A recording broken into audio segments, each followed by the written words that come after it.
Aleluia. Você pode abrir sua Bíblia? Marcos, Evangelho de Marcos, São Marcos, capítulo 4, versículo 35.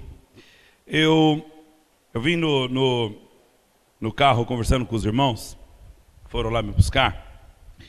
E aí, até comentei com eles do que eu... Será que eu posso tirar um pouquinho esse daqui, porque para eu não atropelar aqui? Você pode me ajudar, irmão? Eu até comentei com eles sobre o que estava no meu coração para ministrar. Mas quando nós entramos na marginal, começou a chover, o tempo escureceu, o Espírito falou sobre no meu coração sobre tempestade. E eu fiquei com isso na mente. E quando eu comecei a cantar, isso começou a ficar mais forte ainda. Eu não sei que tipo de tempestade esteja sobre sua cabeça, mas o que acalma a tempestade está aqui essa noite. Amém? Então, creiamos nele, glorifiquemos seu nome, porque, como eu estava cantando, ele está aqui para libertar, para transformar, para fazer coisas tremendas em minha vida, em sua vida, em nossa vida.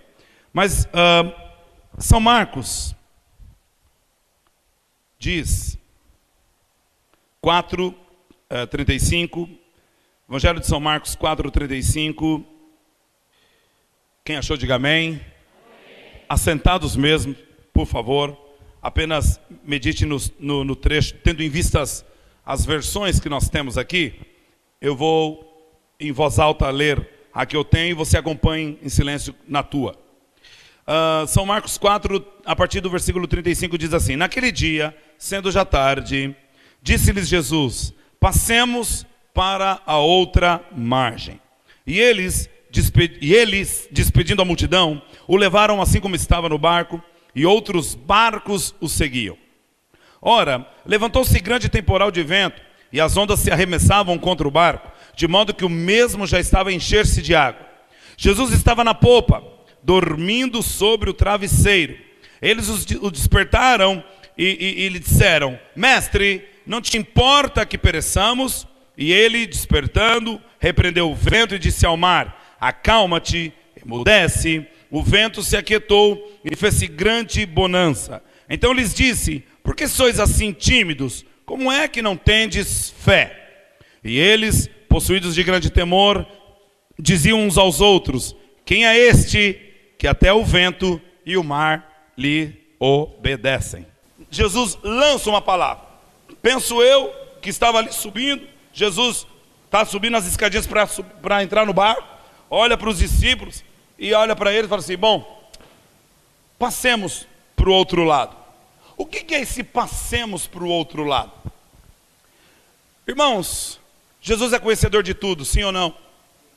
Jesus é o mesmo ontem, hoje e sempre será, sim ou não? Ele é onisciente, onipotente, onipresente, sim ou não? Nada fica oculto aos seus olhos, sim ou não? A pergunta é: será que Jesus, ao entrar no barco, não sabia que uma tempestade chegaria? Será que Jesus, ao entrar no barco, não sabia que uma tempestade estava vindo? É óbvio que estava vindo.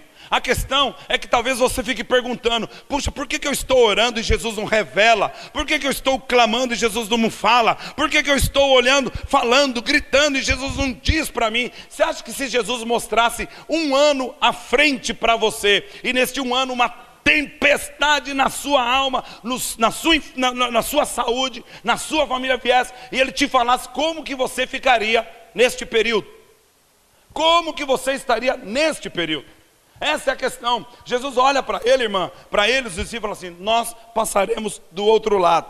É mais ou menos assim, Jesus com ele: bom, nós vamos pegar uma tempestade daquela, mas se eu falar para esses camaradas aqui, eu conheço o coração deles. Se eu falar para ela, eu sei como é o coração dela. Se eu falar para ele, eu sei como é o coração dele. Se eu falar para ele, eu sei como ele é. Se eu falar para ela, eu sei como ela vai agir. Se eu falar para ele, eu sei. É mais ou menos assim: olha, nós passaremos para outra margem. Isto é, ele sabia, vai vir uma tempestade, mas ele olha para os meninos dele, para a equipe dele e fala assim: aconteça o que acontecer, nós chegaremos lá. Aconteça o que acontecer, nós chegaremos lá. Você pode levantar sua mão e dizer isso comigo? Nós chegaremos lá. Eu sei que se torna até meio chavão de pastor, né? Mas fala isso para quem está do seu lado, porque isso fortalece. Nós chegaremos lá. A parte do Senhor é gerar e cumprir promessas. Mas a nossa parte, o que é a nossa parte? É crer, é confiar, é adorar. É você adorar enquanto você não chega no seu objetivo. É adorar quando você bota o seu pé no objetivo, naquilo que você almeja. A promessa, toda promessa estabelece uma esperança. Queridos, talvez nós não entendamos isso tão claramente, mas toda promessa gera uma esperança. A questão é, Jesus disse, nós passaremos para o outro lado, nós passaremos para outra margem, nós chegaremos do outro lado. Aquilo gerou uma esperança no coração daqueles discípulos, porque toda promessa desencadeia uma esperança. Não há como, a promessa, ela libera, ela gera. Por exemplo, irmã, se você recebe uma promessa de alguém, que você vai receber 10 mil reais, não gera uma esperança no seu coração, no sentido, o que eu vou fazer? Eu vou fazer tal coisa com esses 10 mil, eu vou pagar uma dívida, eu vou comprar não sei o que, Felipe, vou comprar prato de bateria, no lugar do Felipe, eu vou, a lista de casamento do Felipe, dela está na Teodoro Sampaio, vai se acostumando, viu? Então, Teodoro Sampaio é uma loja lá em São Paulo que só vende instrumentos musicais, só loja de instrumentos musicais, né? Então gera uma esperança. Se você está trabalhando, o teu patrão diz assim, eu vou te dar um aumento de salário, gera uma esperança, não gera uma esperança? Olha, vai chegar algo novo para você, gera uma esperança. Você recebe aquela promessa, aquilo gera em você uma expectativa muito grande. Toda promessa gera uma esperança. Geralmente a promessa, sabe quando ela é gerada? Se a promessa gera esperança, e quem gera a promessa? O nada. O nada gera promessa. Quando você está no nada, quando você não tem nada, quando não existe possibilidades, quando não existe absolutamente nada, é quando realmente você tem que começar a lembrar das suas promessas. O nada é um bom princípio para você começar a deslanchar e chegar no ponto principal, que é o exercício da sua fé. Ver aquilo que você não vê, crer naquilo que é incrível e receber o impossível. O nada gera esperança. E se tem uma pessoa que é perito em nada, é Deus. Porque no princípio criou os céus e a terra. E o que diz? A terra era o quê? A terra era o quê? Não tinha nada, absolutamente nada. Mas onde não tem nada, o Espírito do Senhor vem e costuma se movimentar. O Espírito do Senhor vem e costuma se movimentar. Onde não tem nada, o Espírito do Senhor vem e costuma se movimentar. Qual é o seu nada? Qual é o seu nada hoje? Talvez você entrou aqui com nada de emoção, talvez você entrou aqui com nada de dinheiro, talvez você entrou aqui com nada de esperança, talvez você entrou aqui com nada de uma porção de coisas. Que bom! Glória a Deus, porque agora que o Espírito vem. Por isso que eu disse, eu comecei a cantar: Espírito, vem controlar meu ser, vem dirigir meu viver, vem realmente fazer a obra, vem ser o presidente da companhia, e eu serei o auxiliar de boca fechada para não te atrapalhar. Abre de vez em quando para dar uns glória a Deus e uns labassubianaldecou. Só isso. Nada gera promessa. Porque é no nada que você tem que começar a lembrar quais são as promessas que você tem. É no nada que você tem que lembrar: eu não tenho nada, eu não tenho condições, não tenho emprego, não tenho nada. Tudo caiu, até o WhatsApp caiu. Engraçado que o WhatsApp só caiu porque é verde e branco. Se é que você me entende. Só verde e branco cai aqui em São Paulo. Então, e vai Corinthians. Ouça, aleluia. Os corintianos aqui, calma, é fogo, campeão é fogo já. Campeão, vencedor, já quer sair cantando, calma. Apesar de que, mas tudo bem. Quando você não tem nada, quando está zerado, entrou de nada, é a ponta de lança para o Espírito Santo começar a fazer uma obra. Qual é o seu nada? Qual é o seu nada? Seu nada é um casamento que não está dando certo? Seu nada é um emprego que ainda não veio? Qual é o seu nada? Seu nada são contas que você ainda não conseguiu pagar esse ano? Qual é o seu nada? Pegar o cartão de crédito, não conseguir segurar, ir lá e gastar. Qual é o seu nada? Você precisa identificar o seu nada. Porque é sobre o nada que o Espírito Santo costuma vir. Não estou falando de condicional, estou dizendo assim, se eu não tenho nada, então eu estou no alvo dele. Porque ele costuma vir no nada. Quando não há nada, ele vem. Quando não há esperança, ele vem. Às vezes as pessoas perguntam, por que o nome dele é Consolador? Porque é exatamente quando você precisa ser consolado que ele virá. Nada. Talvez você esteja entrando num barco agora para 2016, seja um barco. Jesus está dizendo, olha, nós chegaremos lá. Eu não sei qual é o seu lá. Eu estou perguntando nada, mas qual é o seu lá? Nós chegaremos lá. Qual é o seu lá? Quais são as suas metas e os seus objetivos enquanto indivíduo, família, ministro, igreja? Eu acredito que Deus deve estar falando com alguém aqui. Qual é o seu lá? Você precisa especificar. Senhor, meu lá é lá. E ele diz, tudo bem, não importa, nós chegaremos. Você está entendendo? Ele disse assim, passemos. Ele não falou, vocês vão passar sozinhos, se vira. Não, passemos. Sabe por que ele disse passemos? Para se cumprir, estarei convosco todos os dias. Ele não falou passemos. Incrível que quando ele cria o homem, ele diz façamos. Porque lá no princípio ele disse, nós vamos fazer o homem e com ele ficaremos até o fim. Custe o que custar. Qual é o seu nada? Passemos para outra margem. Irmãos, isso é tremendo. Hoje o Senhor está querendo realmente estabelecer em nós o seguinte, tem nada? Não tenho nada, que bom. Então eu vou começar a lembrar as promessas. Porque quem tem a mim, diz o Senhor, tem tudo. Então quando você não tem nada, você tem a promessa. A promessa gera esperança, sim ou não?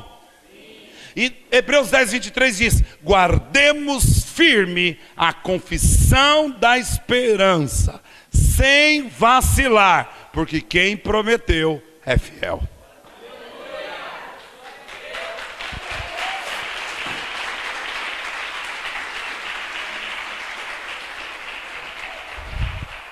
As pessoas nos prometem coisas.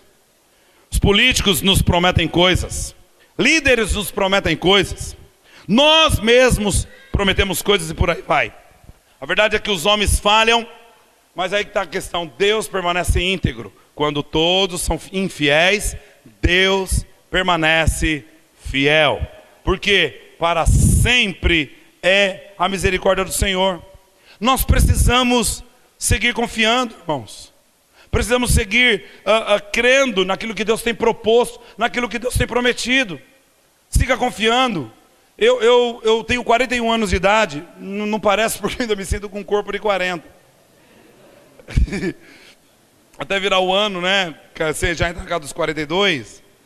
Mas esse negócio de nascer num berço evangélico, não, eu não nasci no berço evangélico porque o berço era de madeira com colchão mesmo. Não era crente, não. Eu nasci numa extensão de cristãos da minha família. Meus avós pastores, meus pais pastores e eu pastor. Há 15 anos eu sou pastor. Meus irmãos são pastores. E eu cresci nesse ambiente crendo no Senhor, acreditando no Senhor. Ambientes de tempestades diversas. Ambientes de todo quanto é tipo de situações contrárias. Mas você não crê em Deus? Sim.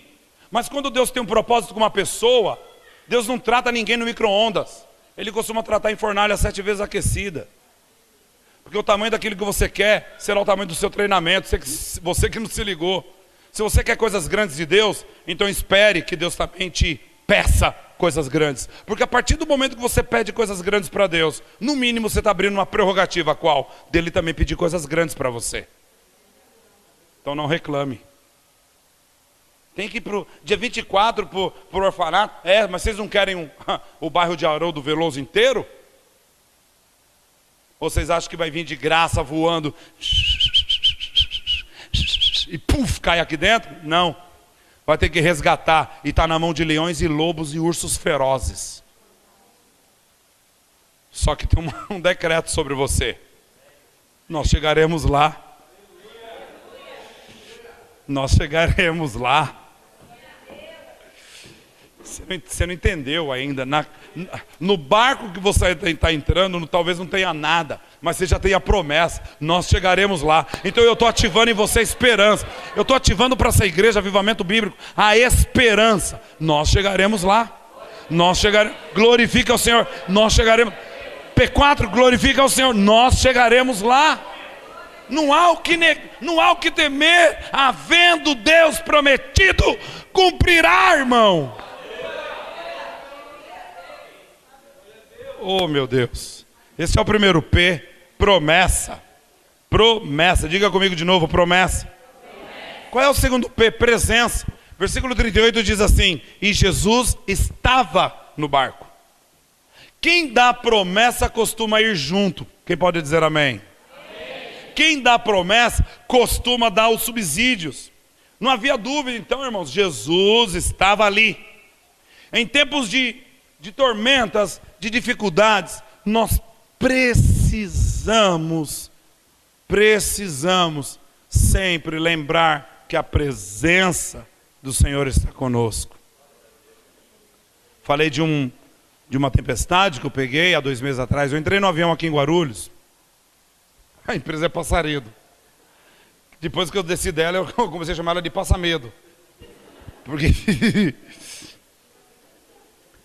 eu peguei o avião da Passamedo, aí eu fui de São Paulo a Mato Grosso do Sul, Dourados. Foi em outubro isso.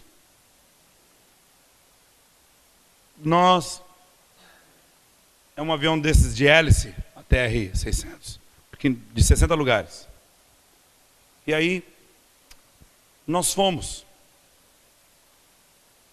Toda vez que eu vou para alguma viagem minha, eu vou com esses P's na minha mente e outros mais. Eu fui com isso convicto, eu chegarei lá. Ainda que não chegue lá, abro um parênteses, ainda que eu não chegue no meu alvo, se Jesus está comigo, pouco importa, o que importa é Ele estar. Se Ele desviar o percurso, se Ele falar assim, não, você está nesse rumo, mas não é, você não vai descer aqui, glorifique, irmãos. Se Ele está contigo, o problema é você olhar do lado e Jesus não está. O segundo P é presença. Você precisa ter convicção que Ele está com você. Se você não tiver convicção, Provérbios diz assim que no dia da angústia, se a tua força for pequena, você não passará de um frouxo. Estou mentindo, pastores? É o que está na palavra. Você tem que ter convicção que Jesus está contigo. E quando eu entro num avião, quando eu vou já atravessei de barco, avião, de carro, de ônibus, de canoa, de cavalo, tudo que você possa imaginar. Eu trabalho com missões transculturais. E aí, eu entrei no avião e falei assim, Senhor, toda vez eu faço isso. Tua presença está comigo, onde eu for. E entramos.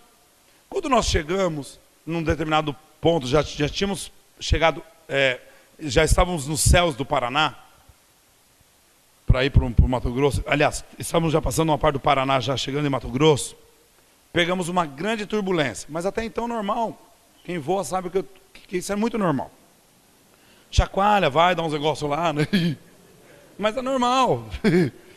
Não quero pôr medo em você para voar. Continue, porque estatisticamente falando, é o meio mais seguro para se viajar, voando. Até que você pegue o que eu peguei.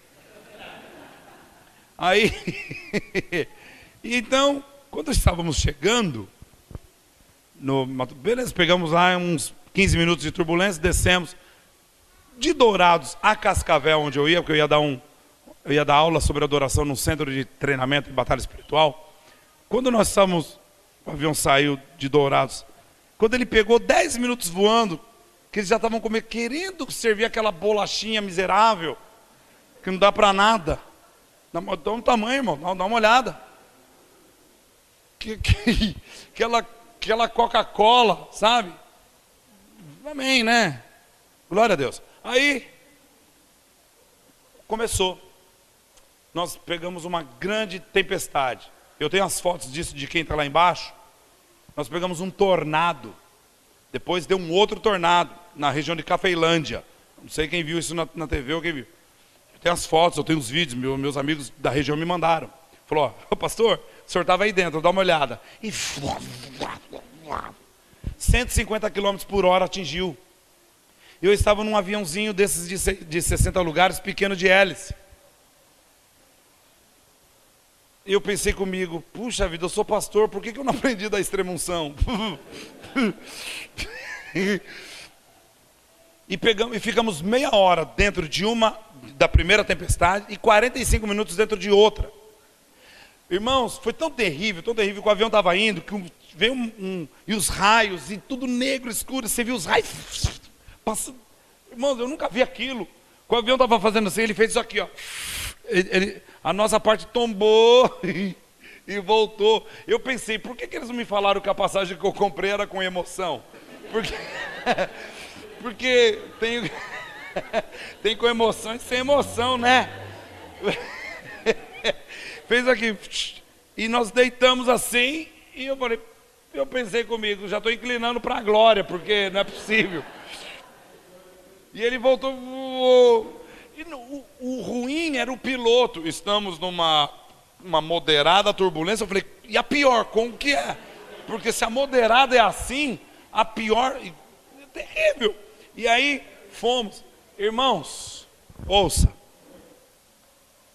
Mas eu tinha que chegar ou lá ou voltar para São Paulo, mas eu tinha que chegar. Depois eu entendi, o meu caso foi outra coisa. Estou usando só o percurso como exemplo. Mas na hora, eu disse assim, o Senhor está comigo. E o verdadeiro amor lança fora todo medo. E eu comecei a me lembrar das promessas. Quem eu sou. O que Deus tem para mim.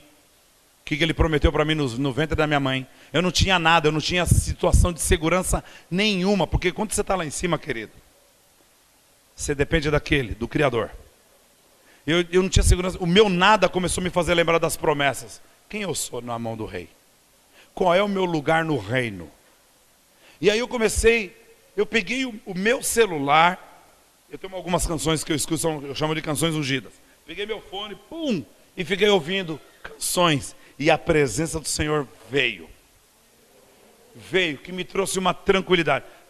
Desculpa, eu estou dizendo que a presença estava, mas eu digo a manifestação dessa presença começou. Deixa claro aqui. Porque uma coisa é Deus estar, outra coisa é Deus se manifestar. A presença dele não significa que ele está se manifestando. Porque é o teu coração, é o quebrantamento do teu coração. É o quebrantamento do teu coração. É o quanto você realmente vai se render para que Deus se mova. Porque está aqui, ele está. Quem crê que ele está aqui? Mas se manifestar uma outra coisa, o pastor está aqui. Mas se mover, ir lá no fundo, voltar a conversar com alguém, abraçar outro, é uma outra situação. E naquela hora eu falei assim, Senhor, o Senhor está comigo porque o Senhor prometeu que estaria comigo. Move-te. E de repente Deus começou a se mover. Começou a se mover que a mulher que estava do meu lado estava tão em pânico, que ela, eu acho que eu vou morrer. Eu falei, calma, senhora, não vai morrer. E eu comecei a ministrar a vida dela. Eu falei, eu sou pastor. Tinha um casal na minha frente que o cara se levantou e falou assim, o senhor é pastor? Agora, né? Eu falei, sou.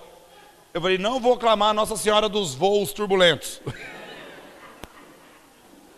Eu falei para ele, sou pastor sim. Ele falou assim, o que o senhor acha do que está acontecendo? Eu falei, terrível.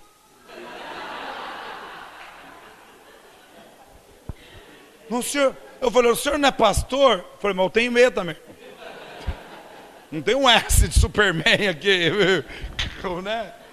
Até porque se eu sair voando não vai dar, a turbina tem que ser maior, porque eu estou com 110. Aí ele olhou para mim assim e disse, puxa, mas está complicado o voo, né? Eu disse para ele, fica em paz. Esse avião não vai cair. Porque eu estou aqui dentro. Não sei se você entendeu. Esse avião não vai cair porque eu estou aqui dentro. O avião da tua vida, o barco da tua vida não vai afundar porque você está dentro. Você não está conseguindo entender. Se você está, ele também está, porque ele disse que nunca te deixarei, jamais te abandonarei. Está entendendo a questão? A questão é, nós vamos sucumbir porque a nossa fé está igual à do mundo, ou nós vamos mostrar a diferença que nós temos pelo fato de professarmos Cristo como o Senhor da nossa vida? Você não vai afundar. Sabe? A presença de Jesus no barco não significa que não vai haver tempestade. Significa que você não vai afundar. Porque aquele barco afundou com a presença dele lá? Afundou com a presença dele lá? Afundou com a presença dele lá? Afundou com a presença dele lá? Afundou com a presença dele lá? Não. Não afunda. Os ventos fortes e as ondas te ensinam a ter fé. Os ventos fortes e as ondas te ensinam a ter caráter. Os ventos fortes e as ondas te ensinam a buscar quem realmente pode dar resposta. Os ventos fortes e as ondas te ensinam a prostrar. Os ventos fortes e as ondas arrebentam com a tua arrogância e com o teu orgulho.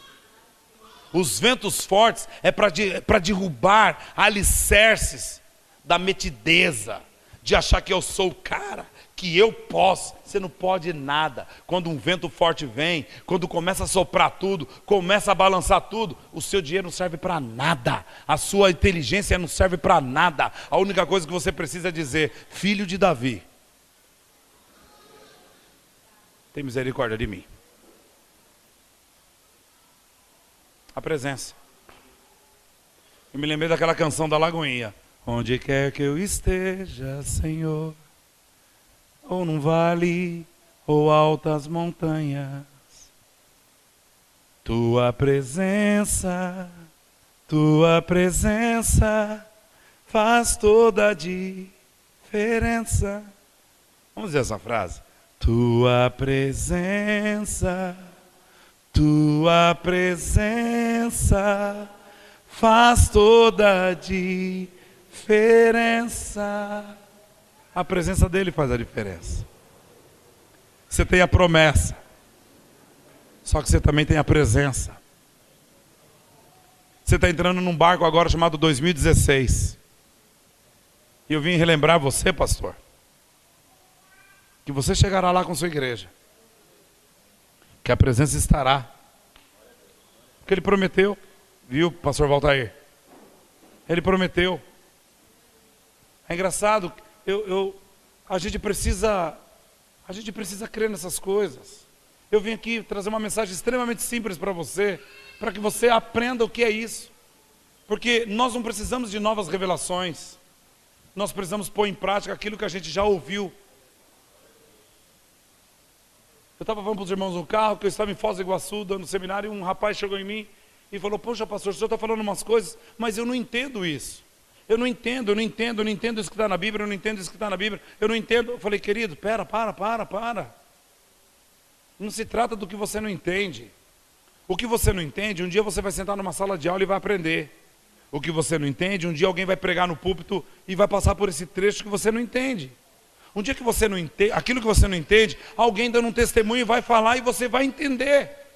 A questão não é o que você não entende, é o que você está fazendo com aquilo que você já entende. A questão não é o que você não entende, é o como você está lidando com aquilo que você já sabe e não está fazendo nada. É isso. Nessa mesma reunião chegou uma pessoa no intervalo e disse, uma outra moça pediu para falar comigo, com a minha esposa, em particular. Eu falei: pois não. Falou: pastor, é que eu sou assim, sabe? Eu sou do tipo que eu falo o que eu penso. Essas coisas não acontecem aqui no Avivamento Bíblico em Guarulhos, só em Jandira e Foz. Eu sou do tipo de pessoa que eu falo o que eu penso. Falo e não estou nem aí. E eu, minha esposa, olhando para a cara dela, pensei comigo, né? Mas é besta.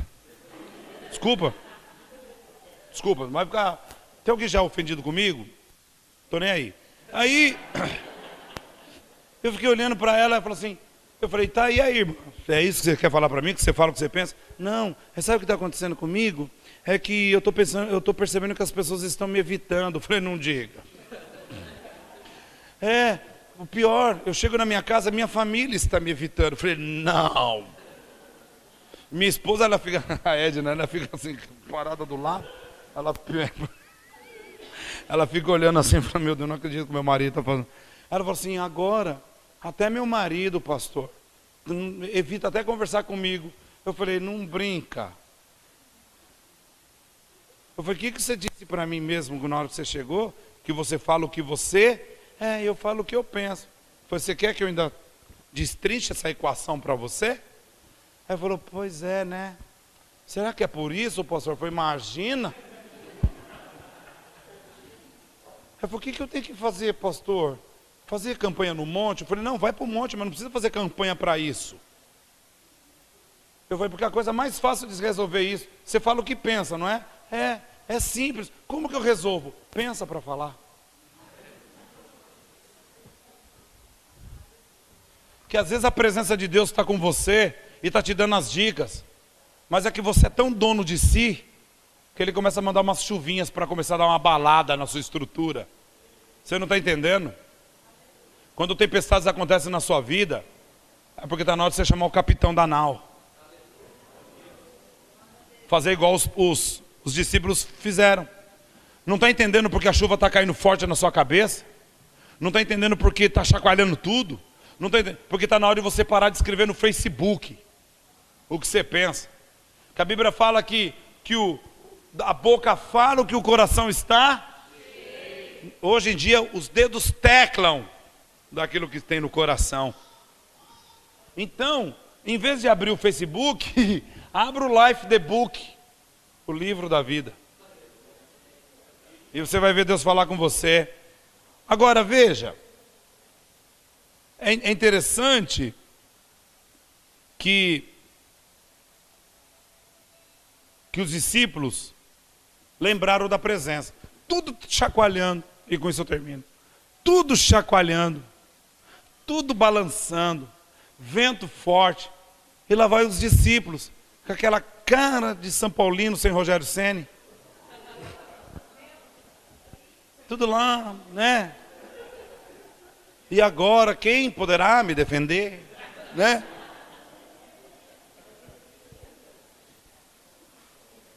Ouça, os sinais falam no reino do Espírito. Sinais falam no reino do Espírito. Quando algo estiver se comunicando aqui na terra, é porque já houve um diálogo no reino do Espírito. Primeiro acontece no espiritual, depois no físico. A coisa é muito séria. Não sei nem por que eu estou falando isso agora, mas é muito sério. Veja, poder é o terceiro P, porque Jesus mostrou e demonstrou o seu poder. Então Ele tinha dado a promessa, nós chegaremos lá, nós passaremos para outra margem. Segundo P, além de eu dar promessa, quem deu a promessa vai junto para garantir que a promessa se cumpra. Terceiro P, poder. Os discípulos lembraram da presença e foram falar com Jesus. Mestre, o senhor não está vendo que está tudo aqui perecendo? Sabe, querer dar aquela ajudinha para Jesus como se Jesus não estivesse sabendo do que estava acontecendo. Quantas vezes você já orou e não falou, o senhor não está vendo o que está acontecendo na minha família? Não minta, quem já falou assim, quem já fez assim, oração assim. Todo mundo santo, aleluia. O senhor não está vendo o que o meu chefe está fazendo comigo? Quem já falou? O senhor não está vendo o que o cartão de crédito, um ataque demoníaco que ele faz contra mim, me motiva a ir na loja? Quem já fez? Você não está vendo? O senhor não está vendo? É aquilo. O senhor não está vendo o que o pastor está fazendo? Tem uns irmãos que em vez de chamar o pastor para jantar, janta o pastor em casa no final do culto. O senhor não está vendo? Essas coisas não acontecem em Haroldo Veloso, só em Jandira. Nem lá na P4, lá. Só lá onde eu moro. Ouça. Jesus olhou. Estava dormindo. Quem já foi interrompido de um sono gostoso, aquele cochilo da tarde? Não, a questão não é ser interrompido por isso, é ser interrompido por nada. Alguém já foi? Não, o filho, né? Aí ele pegou minha bola. Aí você olha para ele e para a bola, você fala, quem que eu arrebento primeiro, né? Claro, uma maneira de falar de pai, né? Que tá com aquela raiva no coração, né? Jesus olhou assim, acordou, despertou. Os discípulos, mestre, o senhor não está vendo? E Jesus, o quê? Eu não sei como você... Eu leio as passagens assim, eu me ponho nelas. Eu gosto de ler como se eu estivesse lá. E Jesus, o que, onde? Porque o legal de Jesus era a sua divindade e a sua humanidade transitando juntos. Ele também se cansava. Porque a Bíblia fala que quando ele entrou no barco, ele viu umas almofadas e ó, dormi. Foi dormir. Aí os discípulos, mestre, o senhor não está vendo? Aí Jesus levanta e olha para eles. Faz aquela cara de corintiano, né? De campeão. Fala assim, não fala nada, né? Levanta, olha para o vento, olha para o mar e fala, mar, acalma, vento, aquieta-te. Só que eu tenho uma coisa para dizer, a tradução de acalmar e aquietar representa uma coisa no hebraico, ato de fazer silêncio. Eu acredito que o escritor não tinha como fazer shh. Como que você... Não é igual no WhatsApp, kkkkkk. Colocar a mãozinha, os sinaizinhos. Não tem. Não tinha naquela época. Não tinha como ele escrever, Jesus fez... Não. Mas eu imagino assim, ouça, é revelação. Ele olha para aquele vento forte, para o mar forte. O mesmo Jesus que fez a promessa, o mesmo que está no barco, ele olhou para toda aquela situação difícil, de fato estava mesmo. E Jesus olha e fala assim, mar, vento, shh. Ouça, Romanos 11:30 fala que tudo é por ele, para ele, por meio. Todo mundo acha que Jesus acalmou o mar por causa dos discípulos. Não, ele queria voltar a dormir. Porque se ele...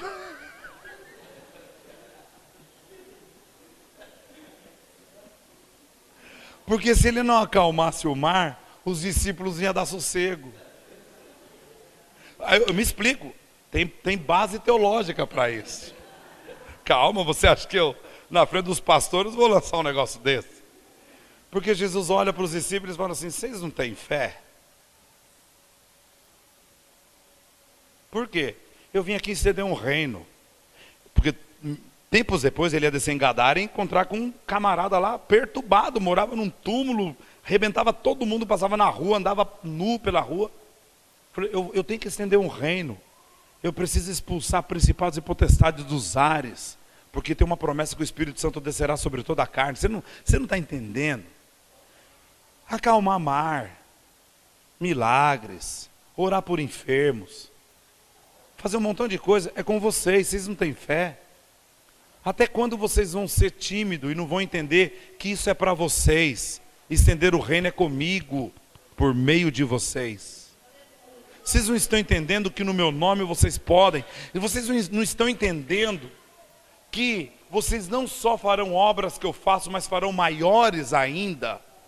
Vocês não estão entendendo que sou eu, que é o meu poder que se aperfeiçoa na fraqueza.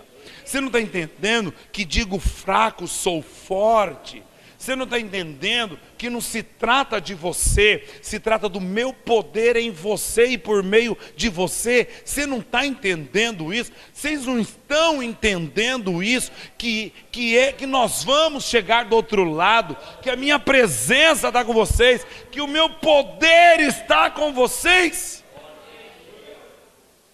Não estão entendendo que é no nome de Jesus, nome sobre todo nome, qual todo joelho se dobrará, toda língua confessará que Ele, Jesus, é o Senhor de tudo e de todos. Nele você tem promessa. Nele você tem a presença. Nele você tem o poder. Nele você tem livramento. Não importa quão grande seja a tempestade, mas nós chegaremos lá. A presença dele vai com você. Cultive essa presença. Esse poder está sobre você, use-o. Use-o. Jesus disse: todo poder me foi dado no céu e na terra. Uma versão que diz: toda autoridade me foi dada no céu e na terra. E ele transferiu para nós na cruz do Calvário. Quando ele ressuscitou, quando ele morreu, nós morremos com ele. Quando ressuscitou, nós ressuscitamos com ele. E ele disse: ao que vencer, lá em Apocalipse, assentar-se-á comigo no trono, assim como eu venci, vós vencereis também. Eu vim aqui lembrar promessas sobre você. Eu vim aqui dizer que este ano, Deus não define ninguém pelo seu passado. Não se defina, este ano foi isso ou foi aquilo. Nós temos um costume de dizer, mas diga: este ano foi um ano de acordo com quanto eu orei. Este ano não foi isso ou foi aquilo. De fato, a gente viu muita coisa.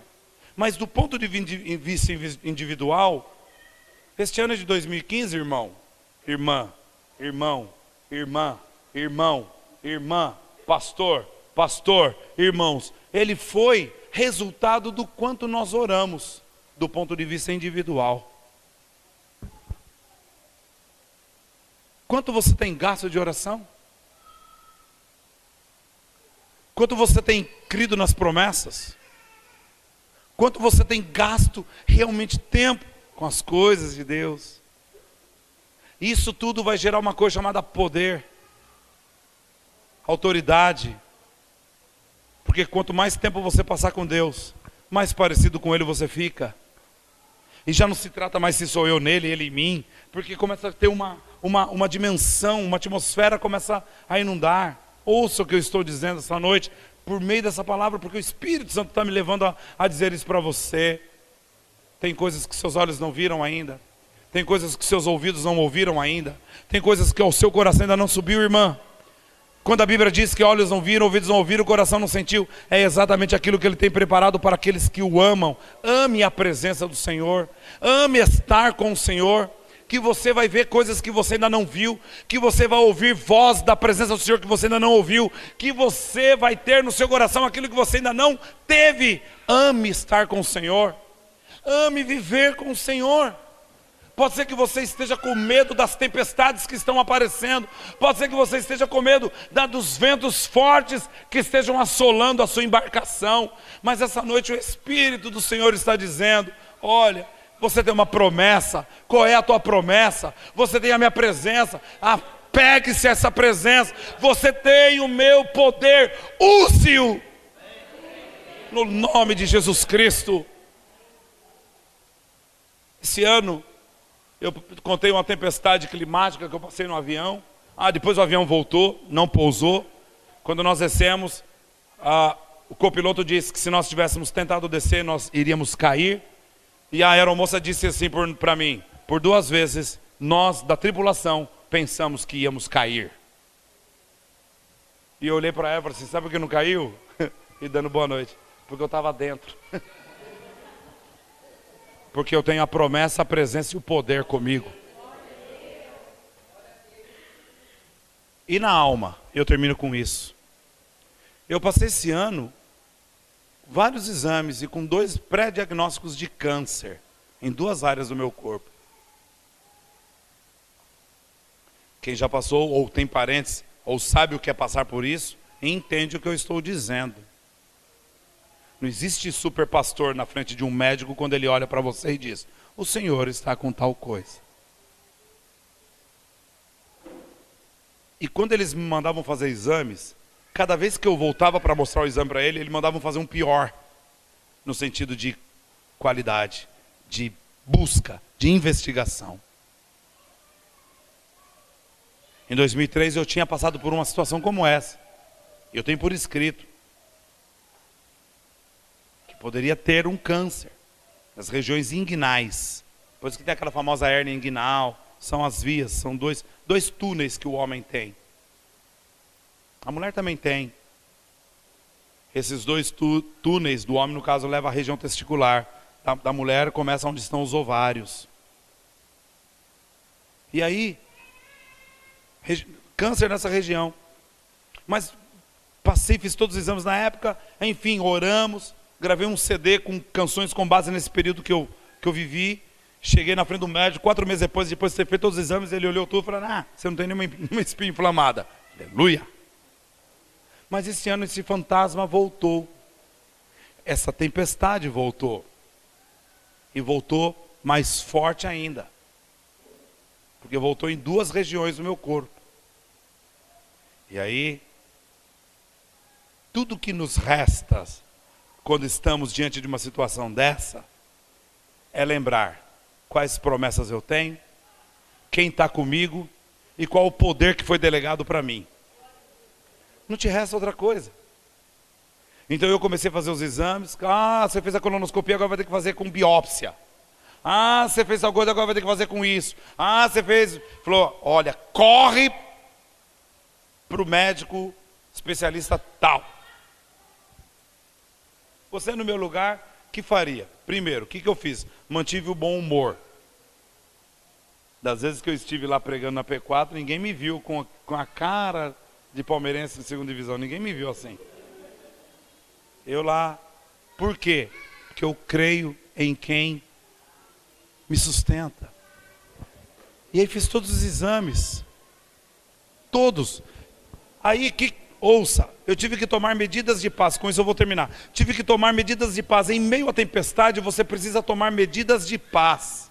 O que é isso? Quando eu pegava os exames, meu irmão foi secretário de saúde na minha cidade, ele me ligava, cara, o que está acontecendo aí com você? Já pegou o exame tal? Já? Abre aí que eu estou do lado do doutor fulano e tal aqui, começa a ler para mim. Eu falei, cara, não vou abrir, porque eu estou tomando medidas de paz. Porque se eu abrir esse exame aqui, depois que eu desligar o telefone, eu vou num outro médico chamado Dr. Google. Quem já ouviu falar dele?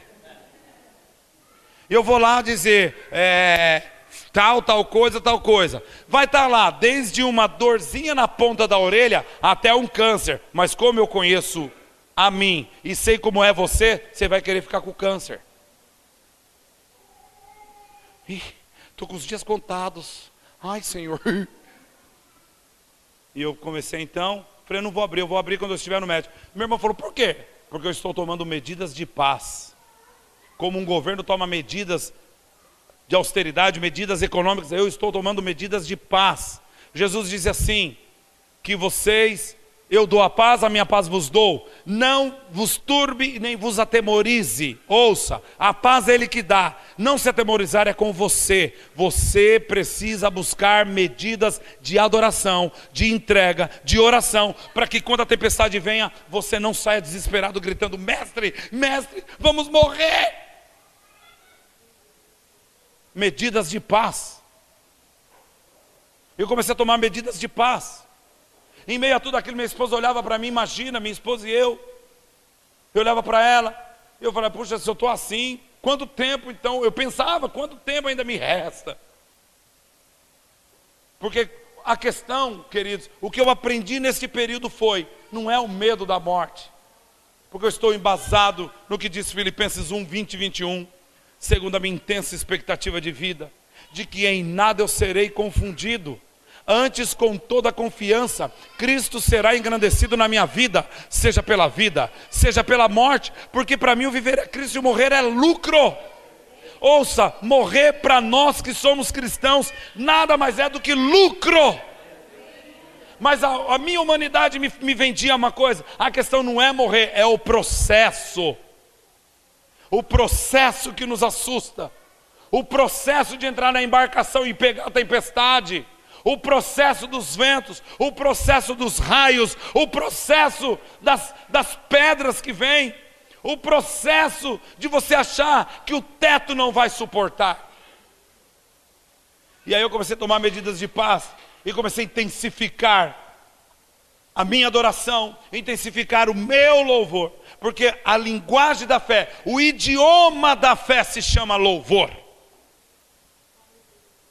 E eu comecei então a entender quem eu era. Eu tenho promessas. E sabe qual a promessa que eu me lembrava? A mesma de quando em 2009 eu voltei da Venezuela, que eu tive um começo de AVC. Irmão, já tive de tudo que você possa imaginar. Já tentaram me matar de tudo quanto é jeito. Eis-me aqui. A mesma promessa de Salmo 118, 17. Eu não morrerei, mas antes viverei e contarei as maravilhas do meu Deus. Em que área você acha que você está morrendo?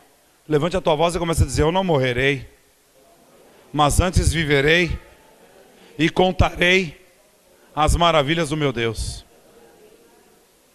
Estou terminando, pastor. Medidas de paz. É você começar a lembrar quem é você.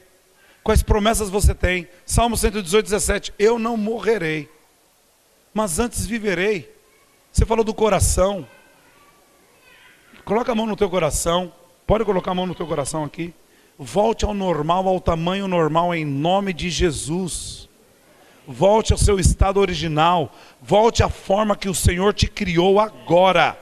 Agora. Submeta-se e prostre-se diante de Jesus Cristo. Coração inchado. Em nome de Jesus. Volte ao teu estado normal, ao teu tamanho normal, aquilo que Deus disse que é você. Volte ao teu estado normal. Porque eu não morrerei, mas antes viverei e contarei, cantarei, anunciarei, dançarei como vocês dançaram, as maravilhas do meu Deus. E aí quando eu cheguei no último médico com tudo, eu entrei, ele olhou, por que o senhor está aqui? Eu falei, bom, eu sou pastor. Ah, o senhor é pastor? Eu falei, sou sim, senhor. Que lá em Jandira a gente fala senhor, amor, verdade. Eu falei, sou sim, senhor. Aí ele falou assim, puxa, eu sou ministro de louvor da igreja presbiteriana de Sorocaba. Eu falei, paz o Senhor, aleluia. Já começamos a entrar num laba súbias, naudecou, que cante as névias é maior que neve as cantias. E começamos num processo de conversar das coisas de Deus. Meia hora falando das coisas de Deus. Aí ele olhou e falou assim, então, me dá os exames aqui. O que falaram que você tem? Falou, falaram que eu estou com uma situação no intestino, que pode ser um câncer no intestino. Falaram que eu tenho uma cliptorquidia, que pode ser que o testículo está fora do âmbito da órbita e pode gerar um câncer, acharam um linfonodo e linfo, o senhor sabe que não sei o quê. Ele, sei, então, né? Tá. Aí ele começou tipo o Jack Stripador, vamos por partes. Aí começou a falar para mim, bom, isso aqui não é câncer, isso aqui é isso aqui. E começou a me explicar, vai demorar muito se eu contar para você. Isso aqui é algo simples que você precisa ter. Esse linfonodo nada mais é do que uma íngua. Eu não sei porque esse médico achou que era um câncer. Eu falei, não é câncer? Ele falou, não, é uma íngua, íngua é bom. Eu falei, é bom? Ele falou, é. A íngua é como se fosse a tropa de elite dos glóbulos brancos e vermelhos. Quando você está com uma infecção de garganta, nasce uma inguinha aqui debaixo do braço. As mamães sabem o que eu estou falando. Ou nasce atrás aqui, ou nasce nas costas. Íngua é um adendo, é uma ajuda que vem para apoiar o seu sistema imunológico. É isso que eu tenho? Você tem que ter, cara, senão você não existe. Eu falei, puxa. Aí ele olhou para mim e falou assim, então o primeiro decreto de câncer inguinal está por terra. Eu falei, aleluia! Tem mais. Tem mais. Está fora de órbita, tá? Falou que gerava um câncer, Você já poderia ter, Não é.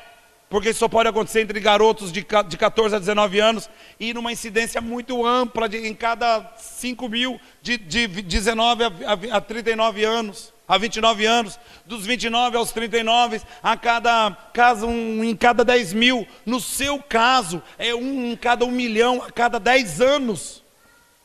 Impossível você ter câncer. Falou assim, e olhando para você, você não tem cara de câncer, porque você está comendo muito, falou para mim. Eu falei, vós dizeis a verdade. Eu falei assim, eu estou comendo bem porque a unção vem da gordura. E Jesus disse, tudo que pôr na mesa, coma. Quando ele viu os 70 e os lá, viu? E Provérbios 28 e 25 fala que aquele que confia no Senhor engordará. Como eu confio muito. E aí, ele falou assim, não, isso não é, você não tem. Aí ele falou, deita aí. E examinou, falou, você não tem nada. Falou, segundo o decreto de câncer, vai por terra.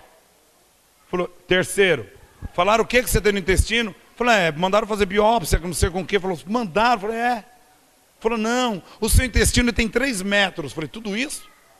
Eu pensei comigo, fora a Ana e a Gi, né? A Anaconda e a Jiboia, porque como a gente come bastante, né? Eu falei assim, puxa, tudo isso? 3 metros? Falei, às vezes ele dá uma curva, ele faz uma curva, ele faz isso aqui, ó. Então, o que acontece? Ele dá uma trava. Às vezes necessita uma intervenção, não é nem uma cirurgia, é dar uma desdobrada nele. Mas como ele fica assim, os gases se acumulam, porque vai parece que inflando, depois você vai soltando, não é? Falou assim, vou te dar um remédio que, olha, eu não sei, viu? Eu pensei, falei, é grave, doutor? Mas se resolve com Luftal. Aí eu olhei bem para ele assim e falei assim, eu estou desde fevereiro até outubro com esse... Achando que eu... Com... Tudo isso? Ele falou assim, porque você passou por gente que não é especialista. Aí eu olhei para ele assim, além de eu passar por um especialista da ciência, eu ainda estou diante de um especialista da fé. E eu estou recebendo os 2 decretos ao mesmo tempo, o da ciência nessa terra e o do céu. Portanto, eu estou livre. Porque eu não morrerei, mas antes viverei e contarei as maravilhas do Senhor.